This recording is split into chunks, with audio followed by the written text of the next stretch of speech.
Hello, everybody, and welcome to the Ring Ramble podcast. My name is V, My name's Brad. and today we're going to be talking about our favorite wrestlers of all time. We are limited to 3, but we're also going to give some honorable mentions. And this is not going to be the only video in which we talk about our wrestling favorites. We're going to do a video each Friday. But if there is a pay-per-view that week, that's going to be our predictions. But every Friday we're going to release a video. We're planning on doing our favorite tag teams in one video, favorite songs in another, or theme songs, favorite factions, and favorite female wrestlers, and etc. There's matches too. So, without further ado, go right ahead. Who is your number one favorite wrestler? My first pick was AJ Styles. He was known throughout his career as AJ Styles, but also went by the name of Air Styles, Mr. Olympia, and Jason Styles. He began his career in 1998. He competed in various independent promotions before initially mainstream exposure in World Championship Wrestling in 2001. But he's well known for his tenure in TNA, where he was described as the cornerstone of the company. In TNA, he was the World Heavyweight Champion twice, the NWA World Heavyweight Champion 3 times, and was the inaugural title holder of the X Division Championship, which he won 6 times. He was a TNA Triple Crown and Grand Slam champion, and he was with the Ring of Honor in 2002 and 2006, where he became the inaugural RHO Pure Champion. He also spent time in New Japan Pro Wrestling. He was a 2-time IWGB Heavyweight Champion in the United Kingdom. And he made his debut, finally, in WWE in 2016. He is recognized as the first wrestler to win a title outside of North America. At 371 days, he was tied with Randy Savage for the 8th longest reign in history. He also won the United States Championship 3 times, Intercontinental Championship, Raw Tag Team Championships, and became the second wrestler after Kurt Angle to become a TNA and WWE Triple Crown winner and the first Grand Slam champion of both promotions. My favorite match with AJ Styles was AJ Styles versus Shinsuke Nakamura at the NJPW Wrestle Kingdom 10, and AJ Styles versus Christopher Daniels versus Samoa Joe at TNA Unbreakable in 2005. All right. I didn't get that specific with mine. I actually just talked more about why my favorite wrestler is my favorite wrestler. So, 1996 Olympic gold medalist who won with a broken freaking neck, 4-time WWE champion amongst many, many other titles held in WWE, WCW, and TNA collectively. Kurt Angle is my favorite wrestler of all time. He is the 5th to be a Grand Slam winner, like you were also saying about AJ Styles, which meant that he held 4 titles within the same promotion. His promo work is like 1,000% amazing. His literal wrestling ability, I mean, he got gold in the Olympics to prove it. The ability he had to adapt into the WWE as well, because, Olympic wrestling is completely different to the style of, the WWE or WWF at that time. And he had a great character from the start of his career, being this cocky kid who flaunts his gold medal and doesn't think anyone should talk down on him simply because he's an Olympian. He was the perfect heel, and his antics during the Attitude Era and beyond that were incredibly memorable and both funny and awesome ways. He always put on such amazing matches, even in his short appearance at the 2019 Royal Rumble when he was much older. Aside from the meme of him staring at the camera, he was very good at getting the audience to laugh, cry, and hype up throughout his career. No words I can give to explain how much he means to me as a wrestler, but I believe he is one of the few wrestlers where everyone acknowledges his talents across all skills required to be a WWE wrestler. He is highly respected, and I'm happy for it because he is literally my GOAT. Now, my favorite match of his is guaranteed is Shawn Michaels versus Kurt Angle at WrestleMania 21. This is also my favorite match of all time. Now, I will say that there are a few matches in which I haven't seen from various different wrestlers from various different platforms. So with that, I'd continue to appreciate what we get in the future and also the classics of the past. So my choices are not set in stone. But this match was phenomenal. I mean, there was 2 wrestling legends in one match at the grandest stage of all. And I mean, the dream match is the perfect way to describe it. It lived up to the status of both men and the stage. This is the first 5-star match, it is a 5-star match if I've ever seen one. And it's unfortunate that Dave Meltzer never gave Kurt Angle even one 5-star match. He gave this one a 4.5-star stars. I don't get it, but I wouldn't go as far as to say that this match was underrated, because it kind of isn't. But it doesn't get as much props as it should when talking about the greatest matches of all time, in my opinion. It was a 26-minute match with Shawn Michaels claiming victory. However, Kurt may not have won. He still did the best work of his career. Despite my pessimism, I believe this match will be remembered for a very long time. Kurt's match with Eddie Guerrero at SummerSlam 2004 and Chris Benoit in Royal Rumble 2003 were also great examples of 5-star quality matches that Kurt Angle has had. Although I know Kurt Angle does not like this name, unfortunately for him, I have to say that the era of Perk Angle in TNA was an era of exceptional wrestling, and honestly a time in his career where he put on very good matches that were also super risky, but they were great for the audience. But in the end, obviously I'm glad he's better now from that era, because it was a darkened time in his life. And I just wanted to mention that his TNA days were like phenomenal, basically. And you know what, he put on great matches in WWE, obviously, but the stuff in TNA were just, I feel like, on another level. So go ahead. Okay, for my second one, I actually picked Rob Van Dam. As everybody knows, he was one of the greatest wrestlers to come out of ECW. He also wrestled in WWE, and he also was in TNA as well. Obviously, his popularity was based off of his ECW days. He was managed by Bill Alfonso, had some of the greatest feuds and matches with Jerry Lynn, Sabu. He was also a tag team, and also tagged with them and later in his career. He was the ECW World Tag Team Champion twice. He defeated Bam Bam Bigelow to win his ECW Television Championship, and he held that title for over 700 days. Before he was in WWE, those were the matches that me and my brother used to watch all the time, like at 3 o'clock in the morning. We would sit there at my mom's house and we would watch that. And just seeing how ECW was, the extreme nature of the wrestling and that sport, there was one guy that stood out to me the most, and that was Rob Van Dam. I mean, the aerial moves that he would do, the 5-star splash, his overall personality, everything about him was something that I just always was really drawn to over the years.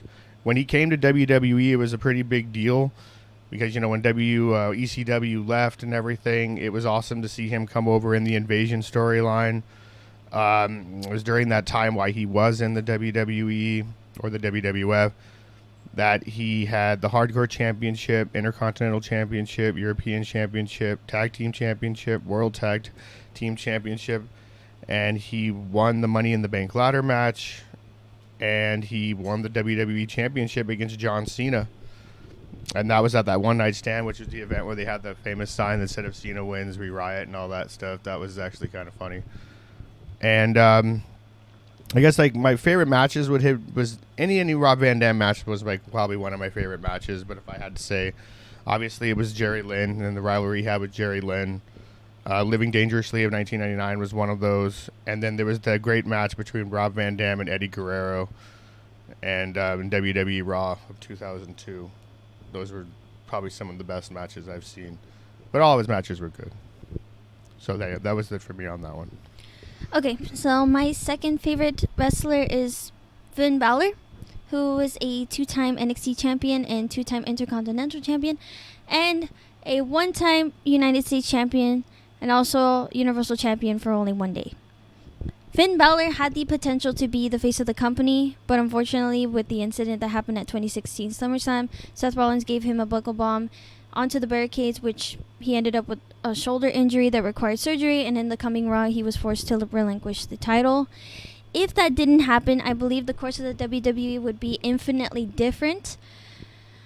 I hoped that he could redeem himself in 2023 against Rollins for the World Heavyweight title, but unfortunately that did not happen, and I hope with the path that the current storyline is going, that Finn could make his way up eventually. Finn is great overall, but both as himself and as the Demon. However, the Demon is what first attracted me to him when I was a teeny tiny 3rd and 4th grader. He holds a special place in my heart because he was a big part of the show throughout my youth. And Catch Your Breath, his theme song, is my favorite theme of all time. It's super nostalgic, and I feel like in some ways I have a bias, but I will acknowledge his time in the main roster since relinquishing and returning hasn't been the best as we expected. Since I won't judge him for it, I know that it's just the way the business chose to go.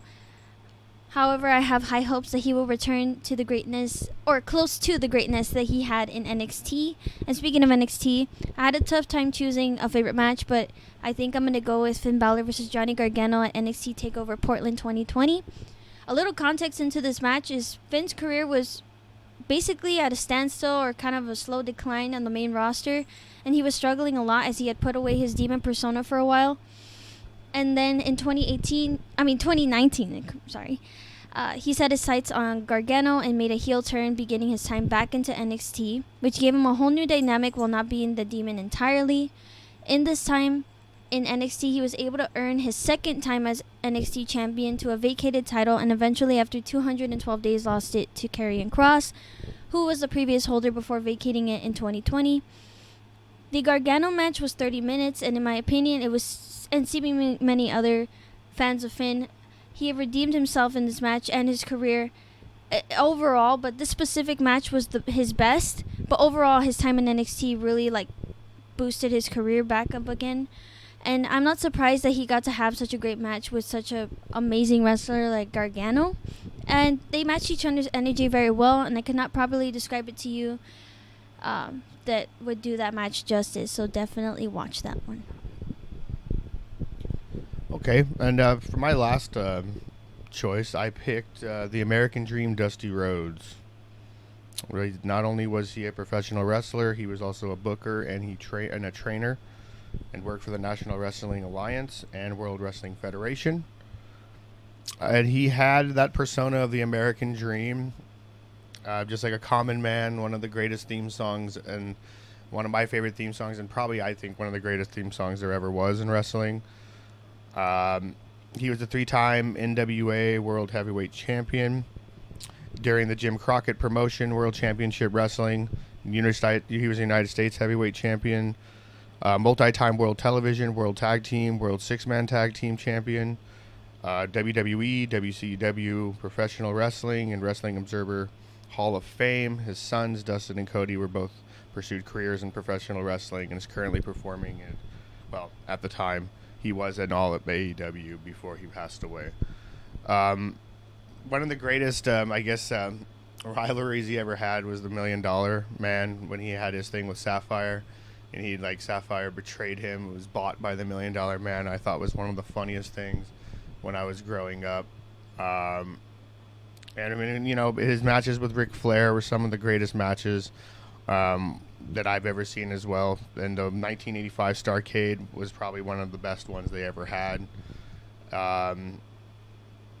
He just, his overall character, just everything about him. And at that era of, at his peak of when, not the peak, but at the era that I grew up in of watching him, he was, one of those guys that just had the great music. You wanted to cheer for him. The little movements that he did, and the polka dot drop, elbow drop was really fun. It was an incredible move for a man his size. But yeah, Dusty Rhodes, best, one of my favorite wrestlers of all time. Okay, my third or last choice is Samoa Joe.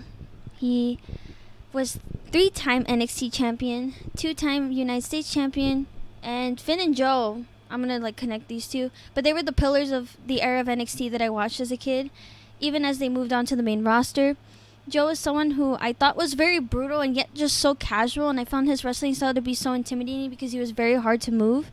But when he was challenged, he was also very resilient. His theme song, too, was also one of my favorites, and it perfectly embodied his strength as he approached the ring. And what I mean to say is that his in-ring work is authentic. And prior to coming to the WWE, he had the proper experience in TNA to give the WWE great matches. Although I'd argue that he could have given much more, but, Vince and safety reasons. His character was durable, I felt like throughout the different promotions. He kind of could be any role because he was just so nonchalant. Like, he could be a winner, he could be a loser, but he could also be a heel and also be a babyface. And he was perfect because he was just so confident in the ring. And in WWE, like I said, he was dynamic enough to be able to perform promos and perform great matches, but there was more to be had because, WWE in the 2018 to 2020 era, it was very poorly scripted in promos and matches. Plus, wrestling was advancing before him. So you could see that he had struggled a bit, but he also paved his own way to the top when he could. And his career, of course, goes way beyond that of NXT and WWE, but into AEW currently and TNA, much to the likes of Kurt Angle and AJ Styles. And speaking of AJ Styles, I also had a tough time trying to pick a favorite match for this, but my favorite match is AJ Styles versus Samoa Joe, TNA Turning Point 2005. The impact that these guys had on one another in this match was just insane. Like, they hit each other, and had a great variation of moves, as most TNA or wrestling matches generally had, as opposed to now, where you kind of just see a lot of super kicks or suicide dives that don't really mean a lot anymore because it's just so repetitive.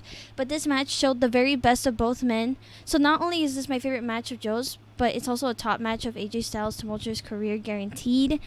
It was a 25-minute match, ish, kind of like more, a little more than that, but the winner was Joe using his Coquina clutch, and I highly, highly recommend this match for anyone who hasn't seen it. And that goes for many of Joe's matches in TNA, because TNA in the 2000s was unbelievably peak. So now we'll move on to our honorable mentions. You could go right ahead. So these are just people that we also like a lot, but they don't quite make it up there, but they are still highly regarded. So go right ahead. I would probably, my first one was honorable mention was $1 Million Man Ted DiBiase. Valid. Do you want to go back and forth or? No. I think we just go. My other honorable mention was Mr. Perfect. I also had Earthquake, Abdullah the Butcher. I put Samoa Joe as well. I do like Jacob Fatu. I don't know. I put him as an honorable mention just because I've seen the work he's done in the indie circuit and since I'm seeing him on the main roster now in WWE. And then one other person I put on was, I don't know if many people know this, but that was the Red Rooster. Even though he barely ever won a match when I was younger, I always rooted for him. That is just so bizarre. It is. As an honorable mention, that is kind of crazy. All right, my honorable mentions is Adam Cole, baby.